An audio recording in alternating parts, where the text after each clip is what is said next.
So here you can see also I've drawn in where there's shadows.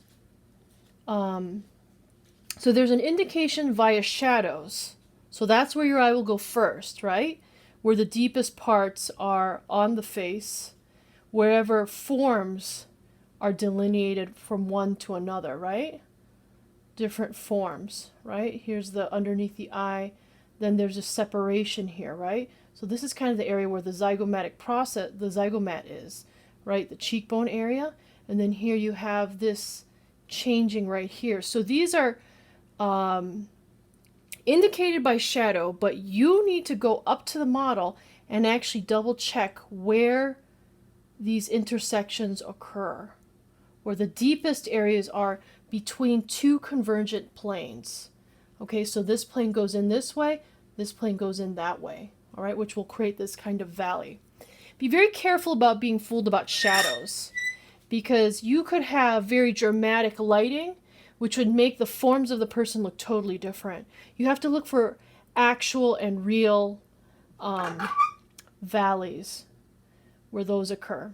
Okay, so here you can see I had to look at the model from this viewpoint, right? I was looking at the model from this angle to be able to define this profile here. All right, so we're moving away from just straight quarter views, right? So this is one quarter view, right? This is the second quarter view, right? So it's as if the person's head was in a box, right? A four-sided box. Then you're going to look at eighth views, right?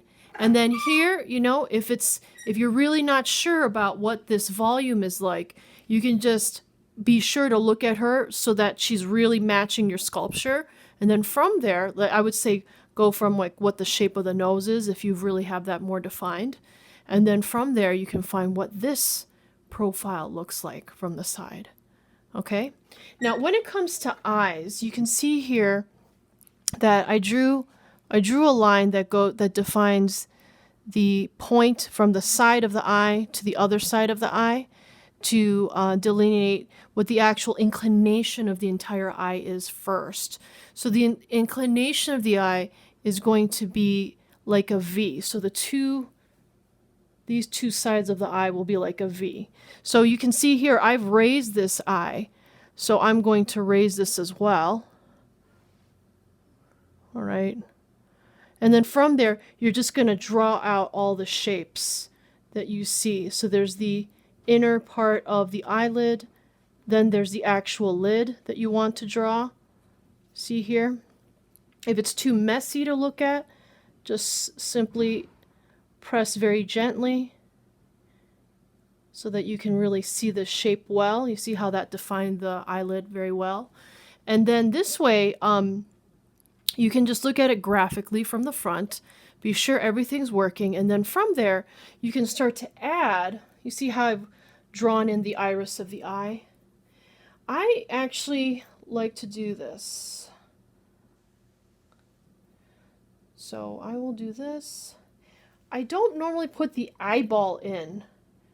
I could probably do that for another demo. But this one here, I really just put in this kind of wedge for the eye. I find that sculpturally, that when you have a deep hollow for the eye, then it registers as color or value. And the iris, the color or value of the iris of the eye. The iris and the pupil. So the iris is the colored part of the eye. Okay, so you can do all kinds of things. You can make it look rough to create more shadows. You can create this almost iridescent effect, right? As if light is sparkling off of the eye. Do you see that? So you can do different things. Here is just smooth on the inside.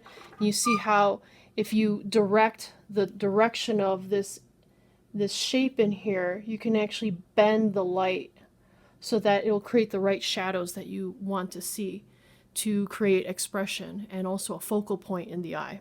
Okay,